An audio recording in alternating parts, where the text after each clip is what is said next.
let's say we take the early church fathers, Ignatius, and we bring Ignatius here, 2025. Oh. And I'll start with my church first. I'll Yeah. start with the Catholic Church. Mhm. He would have recognized the priest holding up the Eucharist, breaking the bread, Mhm. everybody partaking in it, the blood. I think he would have recognized liturgy being read. Yes, great. He would have recognized every part into it. He would have said, "Oh, this sounds familiar," but He would have recognized this as this is Mass. They're partaking in the body and blood of Christ, the Eucharist. We have a presbyter up top. Hey, there's probably a bishop over here somewhere close. You recognize that. my turn. He's a penny Catholic. So Let me open with this statement before I go any further. One of two options you have. Either A, the greatest conspiracy known in mankind is the Catholic Church and their teachings and traditions, or it's true.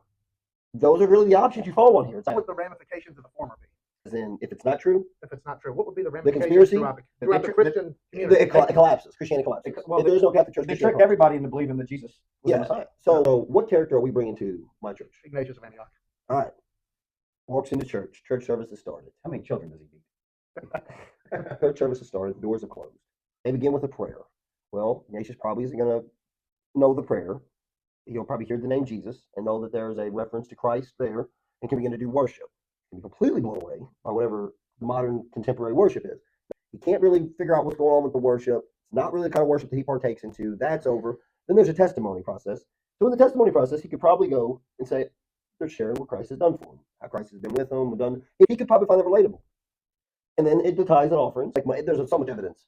It actually says give money on the first day of the week in Corinthians. Right. So there's an endless evidence for that. And the minister would come up and begin to teach the word. Or pastor, I can speak on his behalf, doesn't really stray from the Bible. It might be a different interpretation that early church fathers would teach. Yeah, I think it would depend on what he was preaching. I mean, if Well, let's he's say, getting up there preaching dispensational eschatology, and that's it's gonna different. scare him to But death. let's, Depends what service he walks in. yeah, depends on the service. We'll say our church is Christ-centered to the point of the gospel. Right. 95% of messages, especially when our pastor preaches, somehow reverts to the gospel. You get to Christ. So we could probably relate to all that.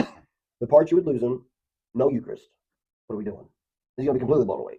And I thought it was a church. When he realizes your pastor isn't a presbyter, that might shock him too. Yeah, well, then you're going to think, under what authority is this person who's... And then, yeah, Who's you're your right. bishop? He would say, Who's who's your your bishop? And I think the communion would lose him. And I think when the altar call come, I think it's going to be and I'm not discrediting the altar call, but to say that it has tradition and history back to the beginning, no. I think he would be the most shocked. What they call an altar, also referred to as the stage. Yeah. The fact that there is no physical Yeah. altar, something like this up top, Yeah, would shock him. That would, yeah. That would shock him. He would say, "Where is your altar?" Very biblical. Very Right. unbiblical. And that's when you're getting to the point of doing the best with what you got. When you don't have 2,000 years of tradition and you don't have 2,000 years of structure and you're going on 100-something-year-old teaching and authority, you're making the very best out of what you got. Some of it's out of ignorance, some of it's out of this is the best way I know. Yeah. But when you don't have 2,000 years of history and tradition to base everything off of, you're just literally doing the best you can with what you got.